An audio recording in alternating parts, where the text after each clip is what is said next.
प्रधानमंत्री नरेंद्र मोदी ने शनिवार को भारतीय वाणिज्य एवं उद्योग महासंघ FICCI की 93वीं वार्षिक आम बैठक AGM और वार्षिक सम्मेलन को संबोधित किया। भाषण के दौरान पीएम मोदी ने कृषि आंदोलन के बीच फिर संकेत दे दिए हैं कि सरकार कृषि कानूनों को वापस नहीं लेगी। जी हां, सरकार कृषि कानूनों को वापस नहीं लेगी। पीएम मोदी ने अपने संबोधन में कोरोना वैक्सीन, कृषि सुधार, ग्रामीण भारत और उद्योगपतियों से निवेश को लेकर बात की। आपको बताते हैं पीएम मोदी के संबोधन की 10 बड़ी बातें। पीएम मोदी ने कहा कि साल 2020 में हमने काफी कुछ बदलते देखा है। किसी T20 मैच की तरह भारत ने जिस तरह बीते कुछ महीनों में एकजुट होकर काम किया, नीतियां बनाई, निर्णय लिए, उससे स्थितियां संभली हैं, इसे देख पूरी दुनिया हैरान है।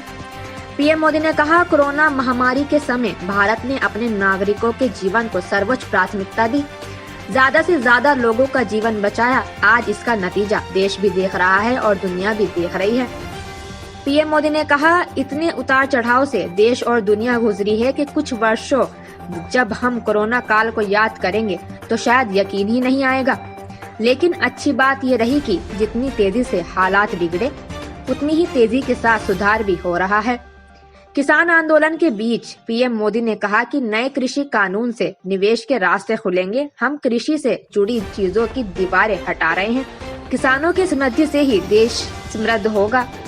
फिक्की सम्मेलन में पीएम मोदी ने कहा कि आज भारत के किसानों के पास अपनी फसल मंडियों के साथ ही बाहर भी बेचने का विकल्प है।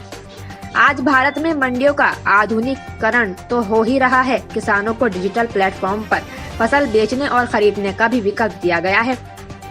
पीएम मोदी ने ये भी कहा कि पिछले 6 सालों में दुनिया ने भारत में गजब का विश्वास दिखाया है और ये विश्वास पिछले 6 महीनों में और भी मजबूत हुआ है। पीएम मोदी ने कहा कि चाहे वो FDI हो या फिर FPI, विदेशी निवेशकों ने भारत में रिकॉर्ड निवेश किया और आगे भी कर रहे हैं। प्रधानमंत्री नरेंद्र मोदी ने कहा कि खेती में जितना निजी क्षेत्र के द्वारा निवेश किया जाना चाहिए था, उतना निवेश नहीं किया गया। निजी क्षेत्र ने कृषि क्षेत्र को एक्सप्लोर नहीं किया। पीएम मोदी ने कहा कि कृषि क्षेत्र में निजी कंपनियां अच्छा काम कर रही हैं, लेकिन उन्हें और भी अच्छा काम करने की जरूरत है। प्रधानमंत्री नरेंद्र मोदी ने कहा कि भारत की मंडियों का आधुनिकीकरण हो रहा है। फसलों को मंडी के साथ बाजार में बेचने का विकल्प मिल रहा है। पीएम मोदी ने कहा कि देश में चौतरफा रिफॉर्म्स किए गए हैं। भारत में कॉर्पोरेट टैक्स दुनिया में सबसे कम है। पीएम मोदी ने आगे कहा, इंस्पेक्टर राज और टैक्स के जंजाल को पीछे छोड़कर भारत अपने उद्यमियों पर भरोसा कर रहा है और आगे बढ़ रहा है। पीएम मोदी ने ये भी कहा कि जब सेक्टर विकसित करता है तो उसका विकास दूसरे सेक्टरों पर भी पड़ता है। पहले जो सरकारें थी वो ब्रेड से लेकर केक भी खुद बनाती थी, जिससे नुकसान हुआ। पीएम मोदी ने कहा कि भारत में वैक्सीन को लेकर तेजी से काम हो रहा है। ये निश्चित है कि 21वीं सदी के भारत की ग्रोथ और गांव और छोटे शहर की सपोर्ट करने वाले हैं। कारोबारियों को गांव और छोटे शहरों में निवेश का मौका बिल्कुल नहीं गंवाना चाहिए।